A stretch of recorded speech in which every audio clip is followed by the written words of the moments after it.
Hey everybody, this is Paul. Real quick before we get into the podcast, I just want to let you know that I have launched a new newsletter called Local News Industry Pulse. And it is a briefing of news, policy, trends, and more in the local news industry straight to your inbox every Thursday morning. So if you're enjoying the content I'm putting out with the podcast, I think you would also get a lot of value from the newsletter. So if you have a minute, go subscribe really quick to Local News Industry Pulse. You can scroll down in your podcast app and click on the link at the very bottom of the show notes right now, or go to localnewsindustrypulse.beehive.com. That's localnewsindustrypulse.beehiv.com/subscribe, and you can sign up there and stay informed on everything that's going on in the local news industry every Thursday. All right, thanks. Let's get into today's episode.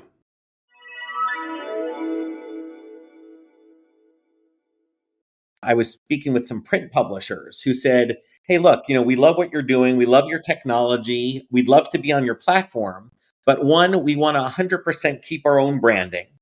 And two, it's great that you provide all these back office services to your franchisees, but we only want the ones we want, and we don't want to have to pay for the ones we don't want to use. And it got me thinking, well, how could we work with existing publishers?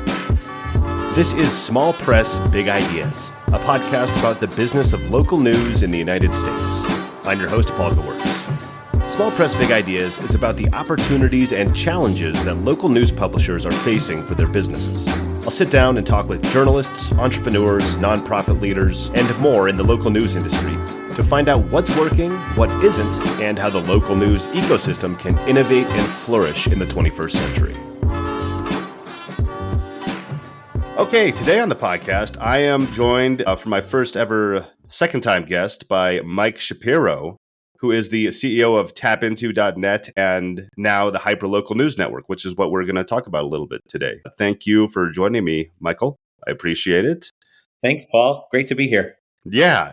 And so for anybody listening who's unfamiliar with Mike, he was literally on the first episode of the podcast. So if you want to hear the full story kind of behind TAPinto and how that all came together, go back and listen to season 1, episode 1 with Mike. Should be easy to find in your podcast feed. I recommend anybody do that. So if you haven't heard that, go do that first. But just real quickly, somebody doesn't have time to go listen to the original. Could you just give us a quick refresh on what TAPinto provides for its franchisees and how that works? Just a quick overview. Sure. So 15 years ago, I started TAPinto, creating a local online news site in my old hometown of New Providence, New Jersey. 5 years later, because of requests from people that reached out to me who wanted to see TAPinto come to their town, we created a franchise model. So we started franchising TAPinto 10 years ago. Today, we have just under 100 franchise TAPinto local news platforms in New Jersey, New York, Pennsylvania, and Florida. With the franchise model, what we do is we provide the back end, the technology, the newsletters, training, initial training, continuing education. We do their billing, credit card processing of their advertisers. We do their graphic design for their advertisers. We provide a customer relation management system, a contracting system, marketing materials, media kit. We have a full-time director of content for content questions if they want them to look at a story before it goes live. I'm available on the sales side. Similarly, they'll look at sales proposals, provide sales feedback, etc. And basically, we provide soup to nuts customer service for our franchisees so they can focus on the news for their town and developing relationships with the local businesses in town. Through the platform we've developed, our franchisees are seamlessly able to share content with each other and sell advertising into each other. Yeah. It's that episode we did. It's such a cool model, and it's a great example, kind of the purpose behind this podcast to show how things can scale on the local and hyperlocal news level, and how it's working, profitable. I think your high 90% is profitable or something along those lines among your franchisees. Yeah, last year, 97% of our franchisees were profitable, and we as a company, we've been profitable about 7 straight years now. That's awesome. Yeah. So once again, go back, listen to that, anybody. But since we last spoke, which is I think about 6 months ago, I know it was cold outside. I remember when we recorded, and now it's very hot where I am. At least in that time, at least from my vantage point, you've launched something entirely new. It may have been in the works before then, I don't know, called Hyperlocal News Network. Could you just tell me about that and how it's differentiated from TAPinto? Because I know there's some similarities, but I'll just let you take it from there. Tell us Yeah, about that. sure. So, how the Hyperlocal News Network came about was about 2 years ago. I was speaking with some print publishers who said, "Hey, look, we love what you're doing. We love your technology. We'd love to be on your platform. But one, we want to 100% keep our own branding. And two, it's great that you provide all these back office services to your franchisees, but we only want the ones we want, and we don't want to have to pay for the ones we don't want to use." And it got me thinking, well, how could we work with existing publishers? And at the time, and we still do, we had a print newspaper that franchised from us, and they had like a co-branded masthead, but it was a TAPinto domain, and it was branded for TAPinto. So started working on this concept of basically in effect white labeling our technology to enable existing publishers to be on our platform, to have our revenue streams and our technology, be able to seamlessly share content with any of the publications in the network and sell advertising amongst all the publications in the network, yet 100% keep their own branding. And on the back office services side, make that a la carte. So whatever services they want, they can have. And we've been able to price them at well below what it would cost them in the marketplace to buy. The idea here is that the franchise model enables us to fill news deserts throughout the country. And there's, at least 1,800 of them throughout the country. So we have our work cut out for us there. But there's also hundreds, if not thousands, of print newspapers, radio stations, one-off hyperlocal news sites, community magazines, also ethnic publications that either don't have an online site or don't have a good online site or would otherwise want to be part of our network and have our technology. And so now we can help all of those publishers. And when you put our, the franchisees filling news deserts and existing publishers through the Hyperlocal News Network together, basically it creates the largest collaborative network of publishers anywhere in the country, which is pretty cool. Yeah, totally. It's kind of like my ultimate vision is this platform where everyone's on the same platform. So, that makes possible not only regional ad buys, but national ad buys. It also enables the publishers to share content throughout the whole network. But you bring all of those folks together and you create really like the ultimate in journalism and sales collaboration. And that's kind of the concept behind it. And I would imagine, I'm already going off script here. I would imagine as it grows, you'd get better kind of leveraging power when you go after advertisers and that too. Is that accurate? Have you seen any of that? Or yeah, I mean, so one of our first licensees is actually a statewide business magazine in New Jersey. And prior to this, their online presence basically consisted of one of those flip books of their print magazine. And now, so they cover statewide business news in New Jersey. So now they're able to share their content with any of the TAPinto sites and any of the other publishers in New Jersey. And so those publishers that don't have never had statewide business content now do, which is pretty cool, and vice versa. So for example, if a TAPinto publisher or any other local publisher is doing a business grand opening in their town, now the statewide business magazine can carry that content. And then similarly on the advertising side. So, the statewide business magazine is a B2B magazine. So they can go to now any of their businesses that they have relationships with and sell them not only onto their site, but onto all the other sites in the network. And similarly, if you have a TAPinto site where it's a B2C client, but they also have a B2B, component to it, they can now sell advertising into Commerce Magazine. So it's a win-win for everyone. And this is the way that I kind of envision it happening as we continue to scale this throughout the country. Yeah, this is kind of one of those business models when you kind of get under the hood. Like when I talk to you, it's like just kind of a series of unlocks. Like, cool. It's so cool how it all kind of everything fits together and meshes. It's just kind of a symbiotic kind of little ecosystem going on. It's really cool. Yeah. So you mentioned the B2B kind of magazine, and you may have touched on this a bit. But what kind of organization is Hyperlocal News Network for? Is it just, a business magazine is kind of a news, it's not what I think of when I think of local news, local journalism that, the everyday public wants to hear.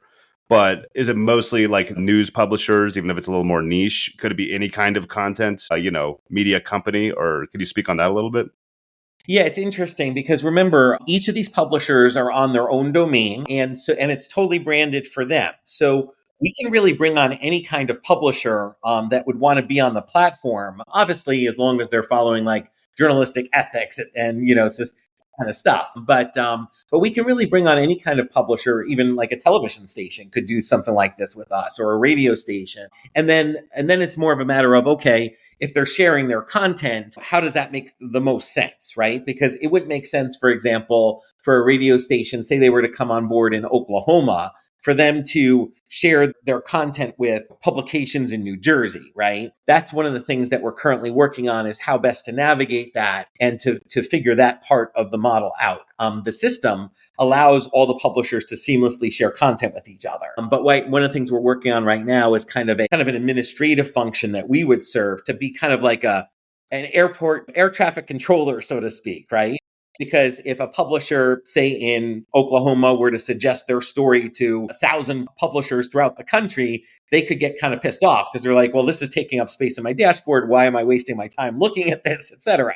So that's why we're creating this, air traffic controller system currently. And so that on the TAPinto side, the franchisees will be able to seamlessly share content with each other. Then on the licensee side, we'll have this air traffic controller system. So when they're suggesting content, it will come to us. We'll make sure that it's appropriate for that given publication or publications, and then let it go through those publications.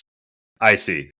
That clarifies it in my head a lot. I was thinking just like, what does this tech work for? So like the technology would work for anybody publishing content, but the overall kind of network effect of it just kind of naturally makes sense for them to be, kind of serving the same kind of audience like that.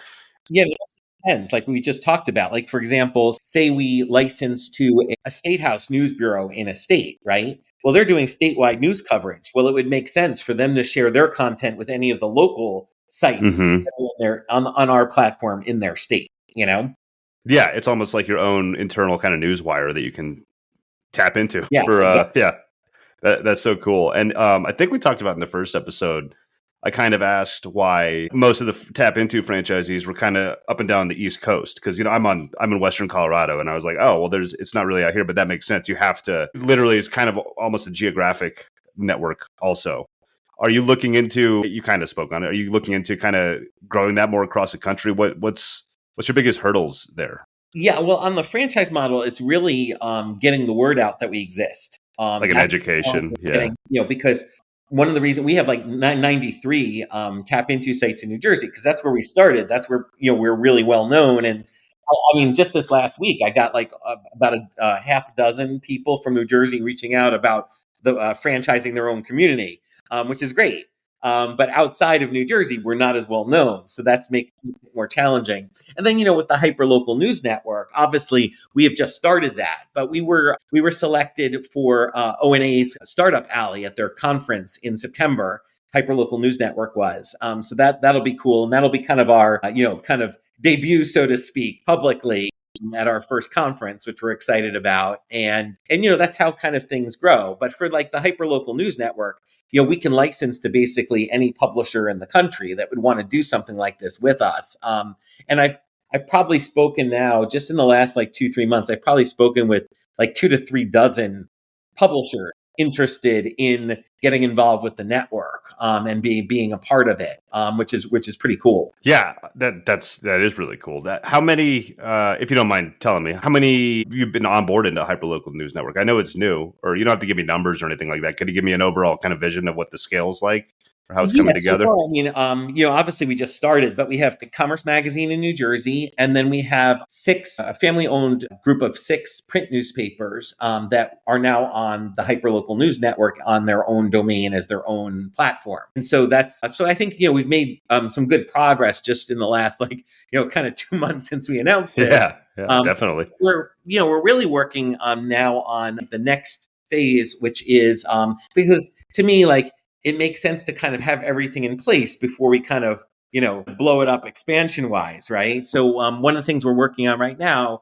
is developing the ability for us to be able to provide human resources for publishers. And those human resources will be available whether the publisher is on the network or not. We'll be able to provide those kinds of services, because in speaking with a number of the media organizations out there, as well as media companies, particularly smaller ones, they said that they spend a ton of time and a ton of money on things like like payroll and K and health benefits and all those kinds of things, employee handbooks. And so that's the next step for us is building out HR services. And so that's one of the things that's one of the main things we're working on right now. The other thing we're working on is making our technology more flexible. Because in speaking with these print publishers, they're like, for example, like the top story layout of our site. Right now, it's the same for everyone. The publishers can have their own masthead, they can have their own colors, they can have their own domain, they can have anything they want in the nav bar, they can have whatever they want in the footer, they can have whatever sections they want, they can have their content anywhere that they want and drag and drop and all that kind of stuff. So we already have that functionality and that flexibility. But in speaking with these publishers, they've said, for example, well, we'd like to have a different look and feel for the top story area of the site. We'd like a different look and feel for articles. And so we're developing that. So the first phase is creating 5 different top story layouts that they'll be able to choose with a click of a button. And if they don't like it or they want to change it for the day, they can click the button and change it to a different look for the day. And that will be ready by the second week of August. And then after that, we're going to work on the same technology for articles and then for every aspect of the site, which will be available not only to the licensees, but also to the TAPinto franchisees. Because that's one of the other things that I've heard through the years on the part of people that I've talked to about franchising is, do everything you can to make this as customizable as possible so we can provide our own kind of visual experience for our readers. And so that's kind of one of our big initiatives right now on the tech side, while we work on integrating the human resources as in effect as a back office service. Today's episode is sponsored by localpod.co. Localpod offers podcast production and consulting for local news organizations and only local news organizations. Localpod creates weekly news podcasts based off of the top stories from your publication. You provide the script, we handle the rest. We narrate your news, edit it, produce it with a custom intro and outro with music, and distribute the podcast to all available podcast apps. Your listeners will see your branding and hear your content in their podcast feed, just like wherever you're listening to right now. Podcasts are one of the most engaging digital formats, which is why we can also help you monetize your podcast as well. We offer custom ad reads for your podcast, and we can also set up subscriptions so that you can monetize your audience directly. Have you thought of launching a podcast but want to control it in-house? We can help you with that too. LocalPod offers podcast coaching. We offer in-depth one-on-one coaching calls, along with the actionable steps you need to launch a successful revenue-generating podcast of your own. To find out more, visit localpod.co. That's localpod.co. Or just click on the link in the episode show notes in your podcast app. All right, back to the show. I think you're really onto something there with the HR. How you said how all these publishers are spending so much time on Ks, admin, stuff like that. And that's something I found since you were the first guest I had on, but I've just spoken to a lot of people now on this podcast, in the business side of things. And that's kind of a recurring theme I've seen is that a lot of people in the field get into it for a love for their community or like journalism. And then there's like all this boring stuff, that comes with running a business. And it's just like, you don't realize till you're running a business how big of a kind of just a drag that can be. So that's an amazing kind of benefit. So you talked about, so these are clearly existing publishers that are coming on. The family-owned 6 print newspapers obviously aren't like a brand new startup or something. What does the onboarding process look like for somebody coming on to Hyperlocal News Network to get set up? Because it seems to me from the outside, just, even my little one-person business with a couple freelancers, like, it seems overwhelming to kind of move a huge chunk of my tech stack over and like get it all set up. How does that look? Do you guys help out with that? Is it because you're kind of combining several different, existing softwares they may be using? So could you speak on that for a minute? Yeah. I mean, we handle all of that as part of the license. So we Oh, Port wow. over their content. They let us know what sections they want on their site. We make sure the content is ported to the correct section. We move over their newsletter lists, all of those kinds of things. And then we also obviously we customize the look of the site for their own brand and their colors and things like that. And then we also we obviously train them in all aspects of the business as well. And then once they launch with us, we have 3 full-time customer service specialists for any questions that they might have. And, we have a team of 6 full-time developers who are there if there's any kind of bugs or anything like that. Our developers are also able to do custom work if they are like, hey, you know what? I'd like to do this, which you currently don't offer. Can you build this for me? We can do that.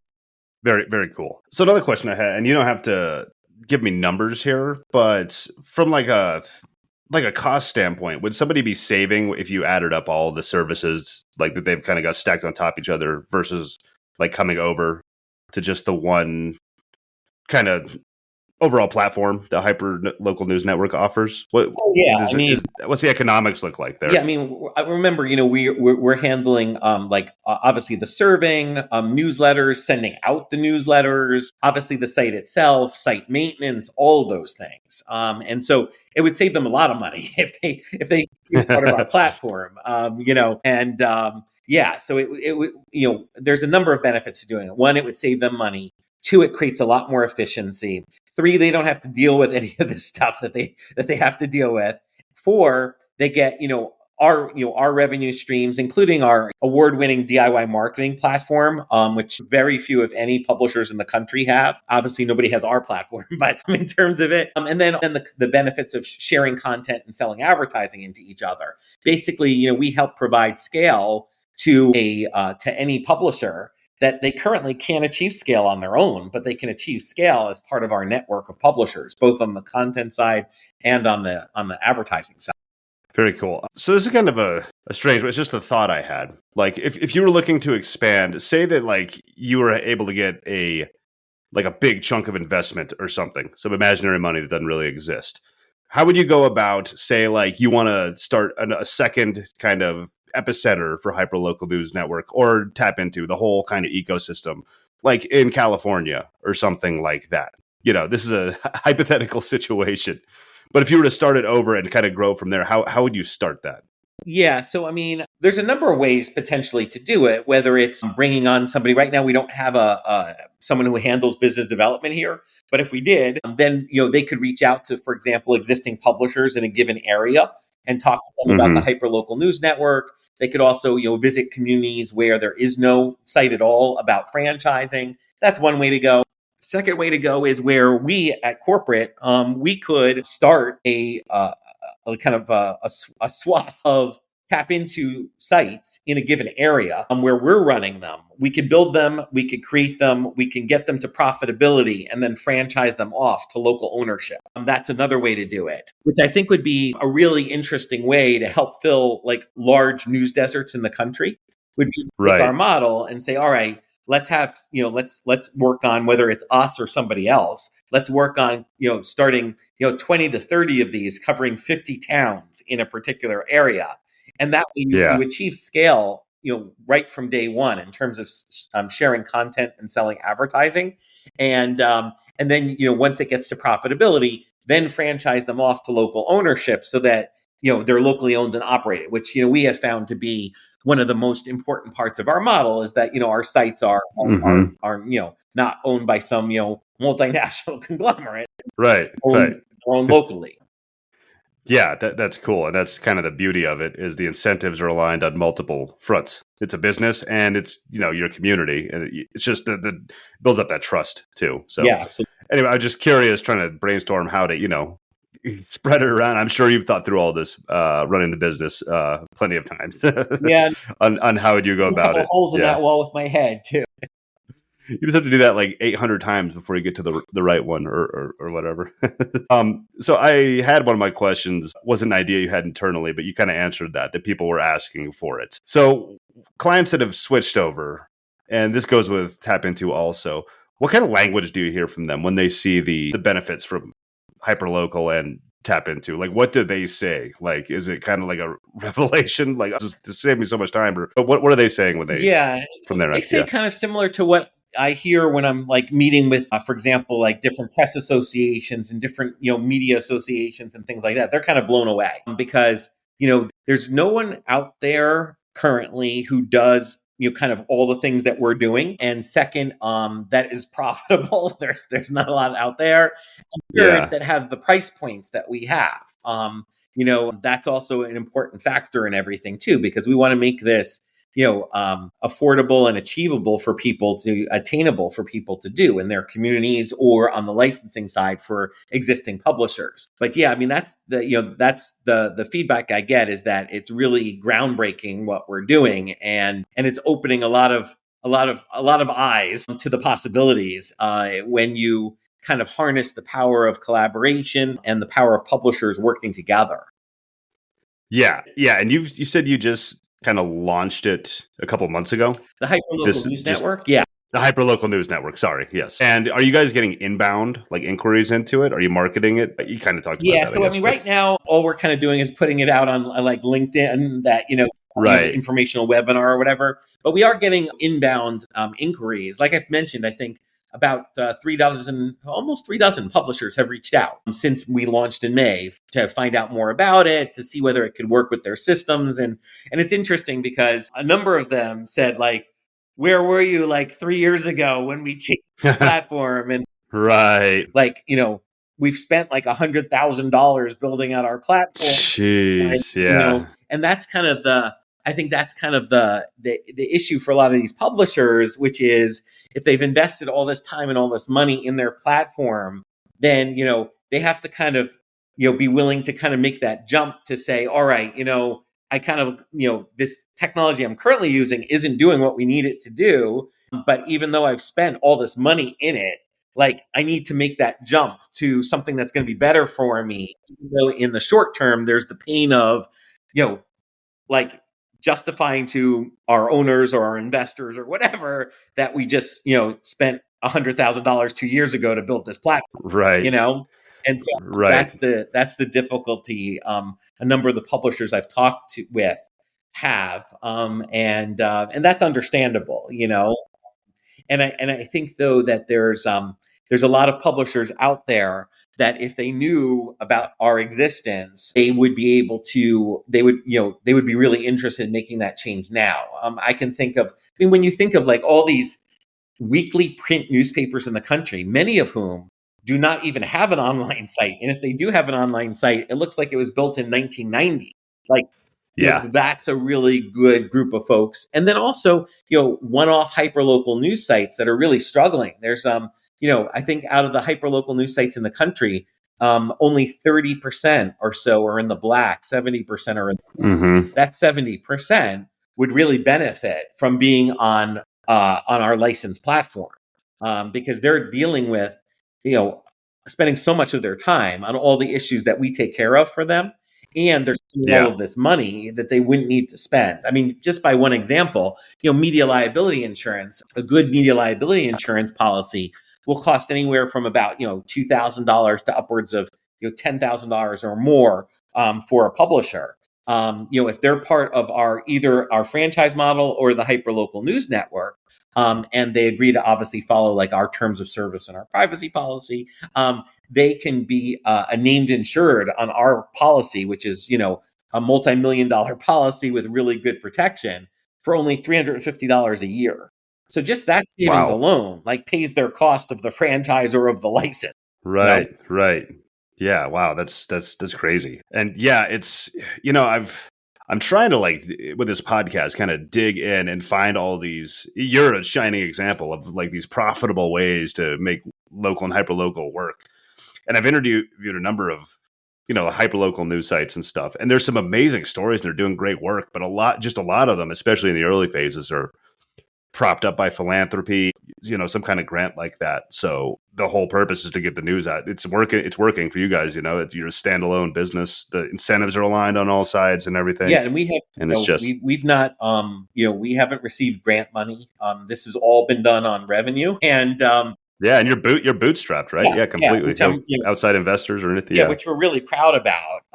And one thing that's also important is, a lot of a lot of nonprofit news outlets that either currently exist or in formation, they can utilize both of our platforms. If they wanted to go the Mm-hmm. franchise model, they could. If they wanted to be on our licensed platform, they could. And we are able to, although our TAPinto sites do not have any kind of paywall or membership, we're able to put a paywall or membership on any of the Hyperlocal News Network sites. Oh yeah, that makes Yeah, sense, huh? because Because they're on yeah. their own domain, and so they can have whatever service that they want, and we're agnostic, so we're not out there saying, oh well, you have to use X or Y as your subscription platform or whatever platform they want to use, we will integrate into their site for them. I think it's important because I've talked to a number of nonprofit news outlets that don't realize that, one, they could be a licensee. And if they had approached us earlier before they were an existing publisher, they could be a franchisee. And they didn't realize that. I'm like, no, like we can franchise.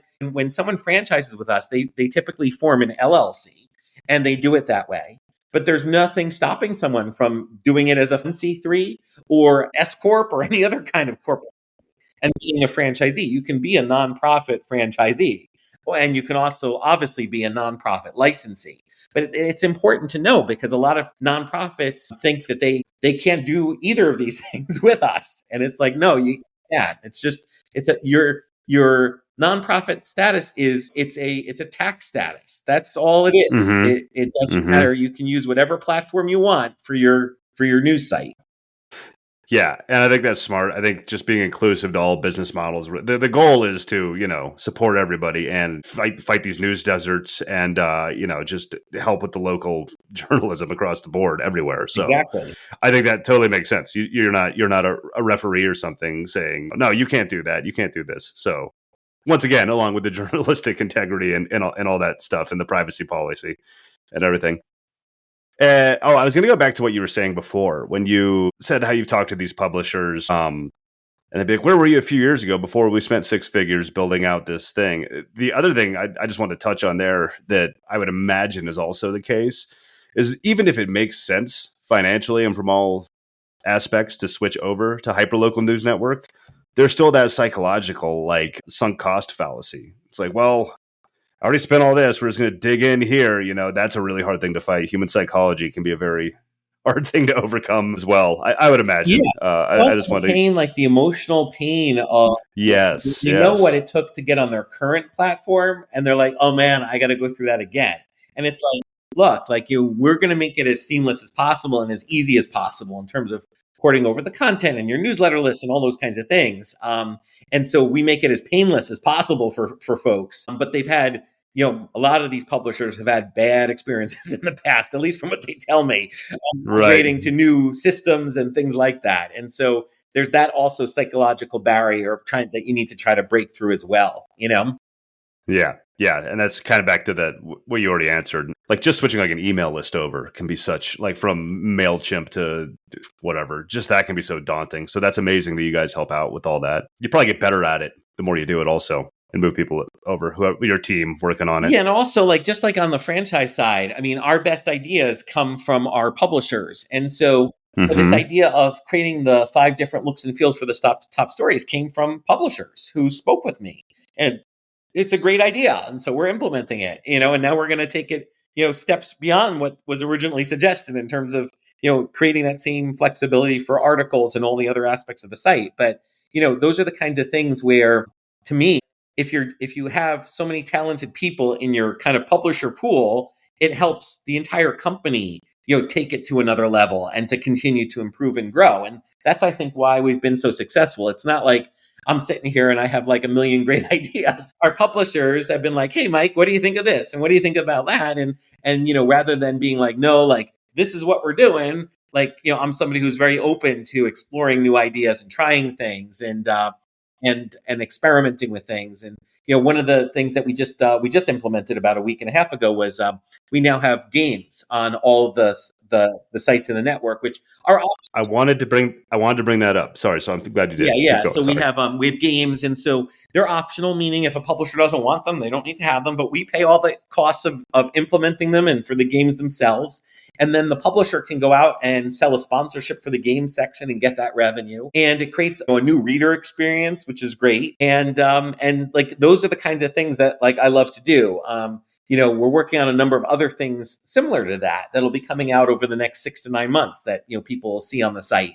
But those are the kinds of things that provide more value to our readers, increase revenue for all the publishers, and really make it like kind of the go-to platform for people in their communities, which is what we are and what we want to be.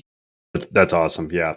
And thanks for bringing up the games. I saw that after I sent you the questions, and I was like, "Oh, this is so cool." I'm a big Wordler, New York Times, and if you look at like the business behind that, what is done for the New York Times, as if they needed help, really, it's shocking. Like what is driven to them. So it's so cool to just. It really gets you coming back. You're like, I got to do the crossword every day. I got to do this, that. So that's a really cool feature that I saw, and I'm glad you brought it up because I kind of forgot about it. Yeah, and actually, this week we're building it into the daily newsletter. So when people get their daily newsletter in the morning, they'll be able to click on the games section and play the games right from the daily newsletter. That's so cool. Awesome. All right, Mike, I think we have covered everything I had down and then some. As always, had a great time in this conversation. I could probably keep going, but I've got another meeting coming up in a little while here. So where can people find you and TAPinto and Hyperlocal News Network and anything else you want to share? Any events or announcements coming up that people should look for, webinars, whatever? What do you got? Yeah, sure. For the franchising model, people can go to StartTap.net, and that's our franchising website. For the Hyperlocal News Network, it's hyperlocalnewsnetwork.com. And that's our licensing website. Also, we have a upcoming webinar on August 7th for people interested in franchising. We have one, I believe, on August 14th for people interested in the Hyperlocal News Network. And of course, people can reach out to me directly. I always love to hear from people. You can get on my calendar or just pop me an email. And I'm at mshapiro@tapinto.net. And you can also reach me at contact@hyperlocalnewsnetwork.com. And thanks so much, Paul, for having me on and for providing a platform for really innovative ideas and news. And because I really enjoy your platform and your podcast. And thank you so much for having me on. Well, yeah, thanks. I appreciate it. Hopefully this can, help spread the word to some publishers maybe looking for this exact solution. So, yeah, thank you. All right. I will talk to you later. Okay. Have a great day. Yep. Thank you for listening to Small Press Big Ideas. You can subscribe on Apple Podcasts, Spotify, or wherever you listen to podcasts. If you'd like to help the show, the best thing you can do is to tell a friend or colleague and just take a few minutes to leave a rating and a review on whatever platform you're listening to right now. It only takes a minute out of your day, but it really does help the podcast grow and reach more ears. Check back for new episodes every Monday.